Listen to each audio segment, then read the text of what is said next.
அதாவது நெடுஞ்சாலைத்துறை இருக்க பாருங்க, மத்திய அரசு அங்கேருந்து வேலைவாய்ப்பு கொடுத்துட்டாங்க. எந்தமான பதவி அப்படின்னா டெப்டி மேனேஜர் கேட்டிருக்காங்க. ஃபினான்ஸ் மற்றும் அக்கௌண்ட்ஸ்லேருந்து 9 வேக்கன்சி கொடுத்துருக்காங்க. 30 வயசுக்குள்ளே இருக்கவங்க அப்ளை பண்ணலாம்.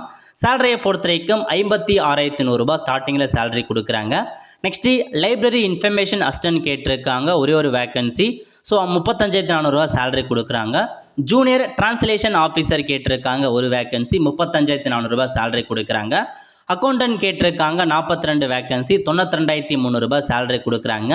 ஸ்டெனோகிராஃபர் கேட்டிருக்காங்க. 31 வேக்கன்சி 25,500 ரூபா சேலரி கொடுக்குறாங்க. நல்ல ஒரு ஆப்பர்ச்சுனிட்டிங்க. குரூப் ஏ, குரூப் பி அந்த மாதிரி பதவியெலாம் அறிவிச்சிருக்காங்க.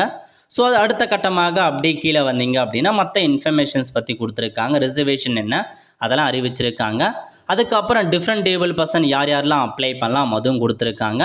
நெக்ஸ்ட்டு முக்கியமான இன்ஃபர்மேஷன் கல்வி தகுதி. இப்போ டெப்டி மேனேஜர் எடுத்துறீங்க அப்படின்னா அதுக்கு நீங்கள் மாஸ்டர் ஆஃப் பிஸ்னஸ் அட்மினிஸ்ட்ரேஷன் எம்பிஏல ஃபினான்ஸ் முடித்தவங்க அப்ளை பண்ணலாம். லைப்ரரி மற்றும் இன்ஃபர்மேஷன் அசிஸ்டன்ட் முடித்தவங்களுக்கு பேச்சுலர் ஆஃப் லைப்ரரி சயின்ஸ் முடிச்சிருக்கீங்க அப்படின்னா அப்ளை பண்ணிக்கோங்க. ஜூனியர் டிரான்ஸ்லேஷன் ஆஃபீஸருக்கு மாஸ்டர் டிகிரியில் வந்து பார்த்தீங்கன்னா ஹிந்தி வித் இங்கிலீஷ் முடித்தவங்க அப்ளை பண்ணலாம். அல்லது மாஸ்டர் டிகிரியில் இங்கிலீஷ் வித் ஹிந்தி முடிச்சிருக்கீங்க அப்படின்னா அப்ளை பண்ணலாங்க. அடுத்த கட்டமாக என்ன கேட்டிருக்காங்க அப்படின்னா அக்கௌண்டன்ட். இதுக்கு நீங்கள் பேச்சுலர் டிகிரி முடித்தவங்க அப்ளை பண்ணலாம். பேச்சுலர் டிகிரி முடிச்சுட்டு சிஏ முடித்தவங்க, சிஎம்ஏ முடித்தவங்க அப்ளை பண்ணிக்கோங்க. ஸ்டெனோகிராஃபரை கேட்டிருக்காங்க. பேச்சுலர் டிகிரி முடிச்சுட்டு ஸ்டெனோ முடித்தவங்க அப்ளை பண்ணலாம் அந்த மாதிரி சொல்லியிருக்காங்க. இதாங்க கல்வி தகுதி. செக் பண்ணி பார்த்துட்டு அப்ளை பண்ணுறவங்க அப்ளை பண்ணிக்கோங்க. ஏஜ் ரிலாக்ஸேஷனை பொறுத்த வரைக்கும் எஸ்சி எஸ்டி அதிகபட்சமாக 5 வருஷம் அப்ளை பண்ணலாம். ஓபிசி 3 வருஷம் எக்ஸ்ட்ராவாக அப்ளை பண்ணலாம்.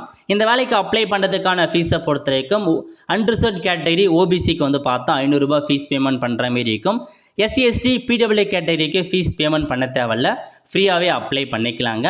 அதுக்கப்புறம் எப்படி அப்ளை பண்ணுறது அதுக்கான இன்ஸ்ட்ரக்ஷன்ஸ் கொடுத்துருக்காங்க.